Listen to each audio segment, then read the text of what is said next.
તો આપણો આ પ્રોગ્રામ છે દીકરીના વિદાયનો. દીકરીની વિદાય એટલે લગ્ન પછી આપણે જે દીકરીની વિદાય કરીએ છીએ એ ટાઈમમાં એક બાપની ફિલિંગ એની દીકરી માટે શું હોય છે, એક માની ફિલિંગ્સ એની માટે શું હોય છે ને એની માએ એની દીકરીને સાસરામાં જવા માટે કેવી રીતે તૈયાર કરી છે એનું વર્ણન આવે છે. એક ભાઈની ફિલિંગ છે કે પોતાની બેનને ઈ જ્યારે સાસરા માટે વળાવે ત્યારે એનું કેવું ફિલિંગ હોય છે. તો આ બધી હમણાં 1-2 દિવસમાં રેડી કર્યું છે બટુકભાઈના પ્રેરણાથી. આ બધું બટુકભાઈનો આદેશ હતો કે આવો કઈ પ્રોગ્રામ શરૂ કરો, એટલે આ પ્રોગ્રામ બનાવવામાં આવ્યો છે. ગુરુદેવની આજ્ઞા માનીને આ બધું કરી રહ્યો છું. તો સરસ મજાનો પ્રોગ્રામ શરૂ કરતા પહેલા બટુકભાઈ વચ્ચે નહીં બોલવાનું એમ કે છે, અને ભગવાનની આરાધના સાથે આપણે આ પ્રોગ્રામનું શરૂ કરીએ છીએ. જયકારો બોલાવજો. જેને જેને પોતાની દીકરી વળાવી એને જયકારો બોલવાનો છે, અને જે હવે પોતાની દીકરી સાસરે વળાવવાના છે એને પણ જયકારો બોલાવવાના છે. જેટલો જોરથી તમે બધા જ્યાં જોઈ રહ્યા છો એ અહીંયા બેઠેલા વ્યક્તિ જયકારો બોલાવશે એટલી એની દીકરી સુખી થશે સાસરામાં. એટલે સમજી વિચારીને કરજો. અને ફોન કર્યો કે નહીં વાસંતીબેન ને?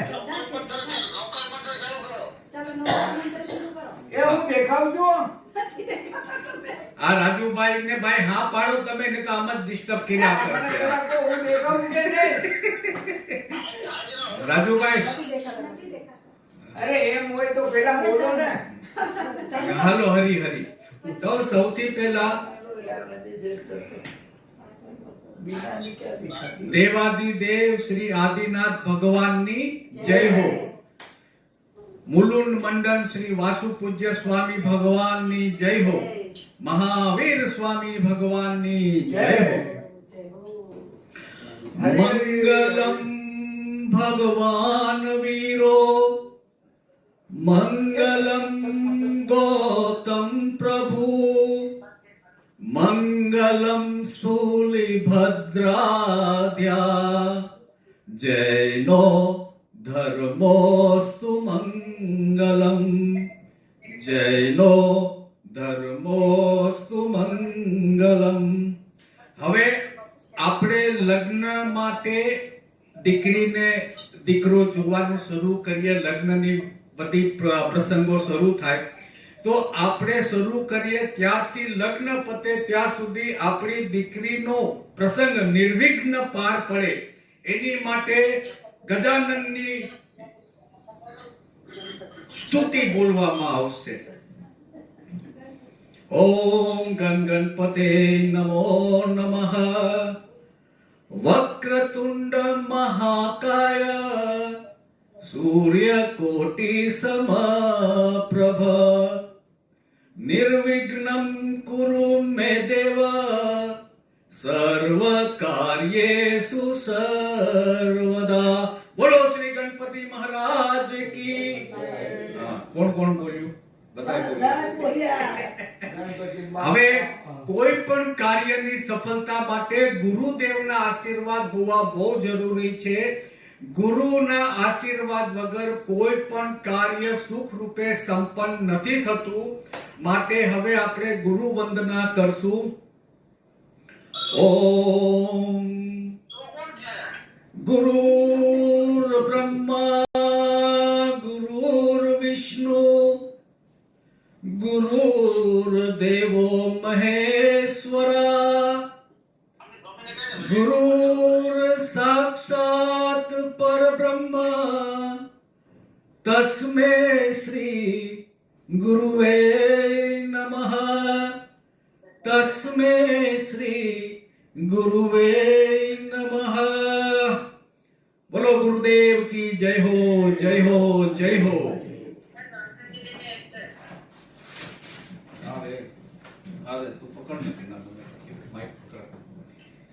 દીકરીના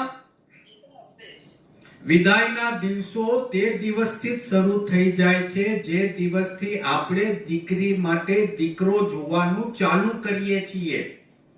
રાજુભાઈનું આ રેકોર્ડિંગમાં આવતું નથી.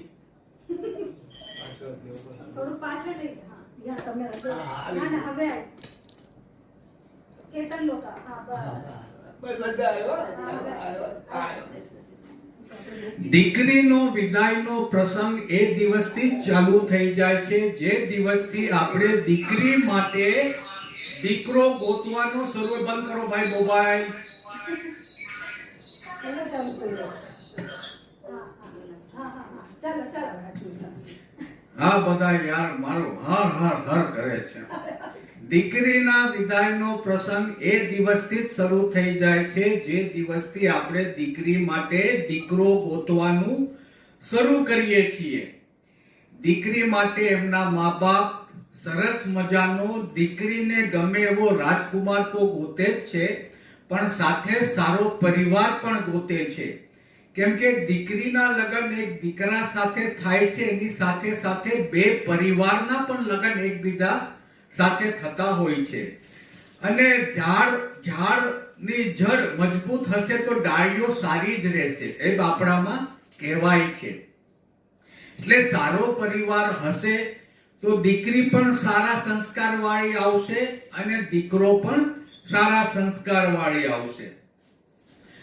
સરસ મજાનું ઘર ગોત્યા પછી, સરસ મજાનો આપણી દીકરીને ગમે એવો રાજકુમાર ગોત્યા પછી પણ બાપના મનમાં હંમેશા એક ચિંતા રહે છે કે મારી દીકરી સાસરે જઈને કેવી રીતે રહેશે, એના સગા સંબંધીઓ કેવા હશે, એને ત્યાં ફાવશે કે નહીં ફાવે. કેમ કે એક બાપે પોતાની દીકરીને લાડકોડથી મોટી કરી છે, રાજકુમારની જેમ રાખી છે. બાપે એની દીકરીને, એ દીકરી માટે બાપે પોતાનું સર્વસ્વ અર્પણ કરી દીધું હોય છે. એટલે બાપના મનમાં આ ચિંતા રહે એ ખૂબ જ સ્વાભાવિક છે. અને આપણે આ જે પ્રસંગ છે ને એમાં સૌથી પહેલા બાપનું દીકરી માટે અને દીકરીનું બાપની માટે શું ફિલિંગ છે એનું વર્ણન કરશું. એની પછી આપણે દીકરીનું ઘડતરમાં માનું કેટલું મહત્વ હતું અને માની શું ફિલિંગ હતી એ આપણે ડિસ્કસ કરશું, એટલે વર્ણન કરશું. અને સાથે સાથે એક ભાઈ બહેનના પ્રેમ કેવા હોય છે અને ભાઈ એની બહેનને વળાવે ત્યારે એની ફિલિંગ કેવી હોય છે એ તમને અહીંયા હું વર્ણન કરું છું. આજે બધા જ લોકો અહીંયા જે બેઠા છે દીકરીના બાપ છે, એક ભાઈના બેન છે, અને બધા જ લોકો આ ફિલિંગને પોતાની જાત સાથે એટેચ કરીને પોતાના ફેમિલી સાથે જોવાની ટ્રાય કરો તો એક સરસ મજાની ફિલિંગ આવશે. જેમ કે જાગૃતિની દીકરી જીલ છે, એ જીલ સાથે પોતાને એટેચ કરીને જોવે. આપણા રાજુભાઈની દીકરી અમર, શું નામ આપણે ભાવિતાને મનાલી છે. તો દીકરીના બાપને સારું મજાનું ઘર જોવા પછી, ગોત્યા પછી પણ હંમેશા દીકરીની ચિંતા રહે છે. કેમ કે કહેવાય છે કે દીકરો અને દીકરીમાં સર્વસ્વ કોણ, સૌથી સર્વોત્તમ કોણ, એમ લોકો પૂછે છે ઘણીવાર. તો આમાં એક વાત કહેવામાં આવી છે કે દીકરો મા બાપને સ્વર્ગમાં લઈ જાય છે. એટલે મા બાપનું મૃત્યુ થયા પછી જે હિન્દુ વિધિમાં પિંડદાન વગેરે કરવામાં આવે છે ને બીજું કાંઈ થતું હોય છે, તો એની માટે દીકરો શ્રાદ્ધ કર્મ કરે છે ને મા બાપને સ્વર્ગ સુધી પહોંચાડે છે. પણ સ્વર્ગને ઘર